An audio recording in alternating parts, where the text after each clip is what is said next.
Hi guys, welcome to my channel Lush Gardener. I hope you guys are fine and are safe. In today's video we are talking about another succulent from the genus of Echeveria. Just like other succulents, they have a division and then they are further divided into different succulents. So this one is Echeveria Elegans, and then it is further divided to Echeveria Elegans Onslow.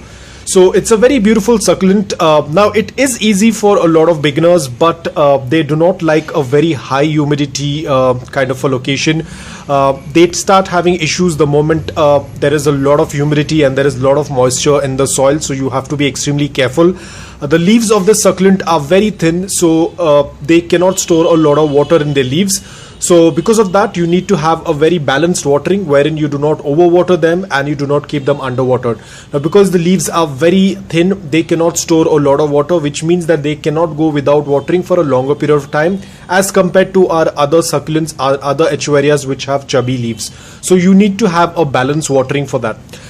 Sunlight is the most important thing. Do not keep them in low light, though they do not have a lot of intense color.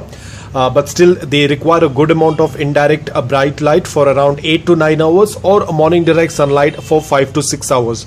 Now my Onslow is in morning direct sunlight for 5 to 6 hours.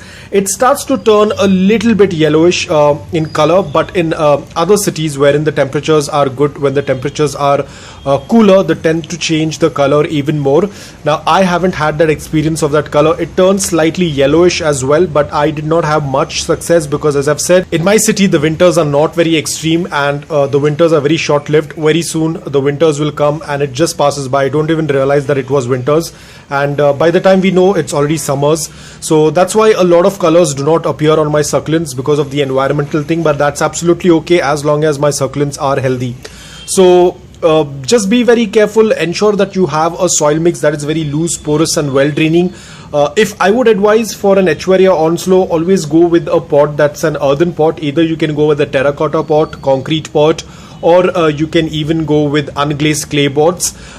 Plastic pots would work out good for people who are from a very dry and cool environment, but if you are from a tropical environment like mine wherein it tends to rain most of the year, then it's best to go with earthen pots, or you can go with unglazed clay pots, or even concrete pots, papercrete pots or terracotta pots. These will work out really well because these tend to pull out the excess moisture from the soil. So these pots would work out really well. Again, do not keep the pots too big.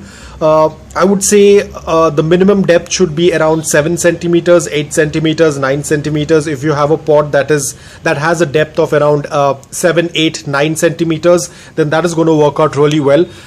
They do not tend to grow really huge. They stay very compact. And now, as you can see, mine has started to flower. Very strange, because this is winters, they're supposed to be dormant, but as I've said this earlier as well, in my city dormancy is not very strict. So you can see my Onslow is already starting to put out a lot of blooms.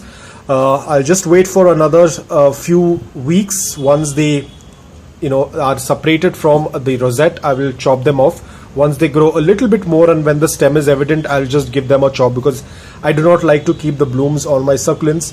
A lot of times they get affected with aphids. So that was all about it.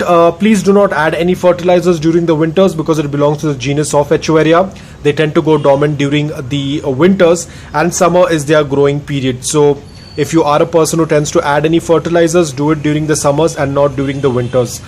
Ensure you keep your soil mix very low in nutrients, because Echeverias do not like a lot of nutrients in the soil. They prefer lean nutrient soil, which is well draining.